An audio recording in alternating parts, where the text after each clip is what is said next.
کہا جاتا ہے کہ ایک نوجوان نے اپنے والد سے کہا، میں ایک لڑکی سے شادی کرنا چاہتا ہوں جسے میں نے دیکھا ہے اور جس کے حسن و خوبصورتی اور دلکش آنکھوں نے مجھے محصور کر لیا ہے۔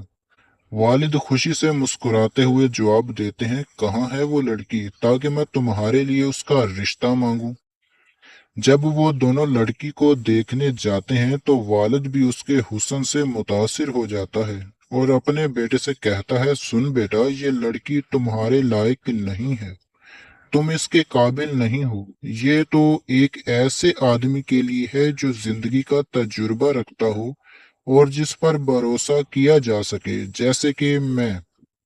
لڑکا اپنے والد کی بات سن کر حیران ہو جاتا ہے اور کہتا ہے، نہیں، میں اس سے شادی کروں گا، نہ کہ آپ۔ پھر وہ دونوں جھگڑتے ہوئے پولیس اسٹیشن چلے جاتے ہیں تاکہ مسئلے کا حل نکل سکے۔ جب انہوں نے پولیس افسر کو اپنی کہانی سنائی تو افسر نے کہا، لڑکی کو بلاؤ، ہم اس سے پوچھتے ہیں کہ وہ کس کو چاہتی ہے، بیٹے کو یا پھر والد کو۔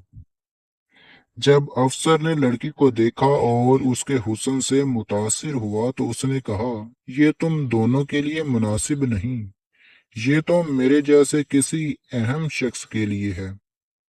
اب تینوں میں جھگڑا ہوتا ہے اور وہ وزیر کے پاس چلے جاتے ہیں۔ وزیر لڑکی کو دیکھتے ہی کہتا ہے، یہ لڑکی تو صرف وزیروں کے لائق ہے، جیسے کہ میں ہوں۔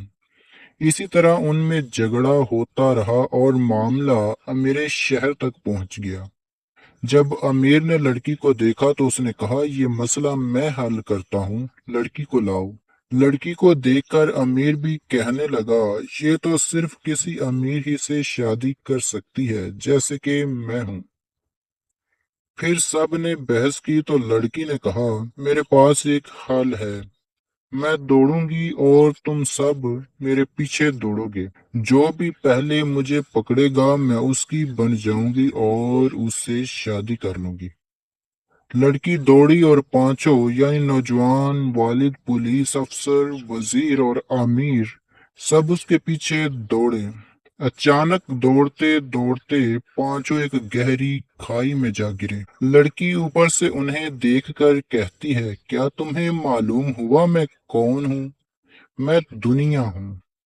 میں وہ ہوں جس کے پیچھے ہر انسان دوڑتا ہے اور اپنی آخرت اور دین کو بھول جاتا ہے۔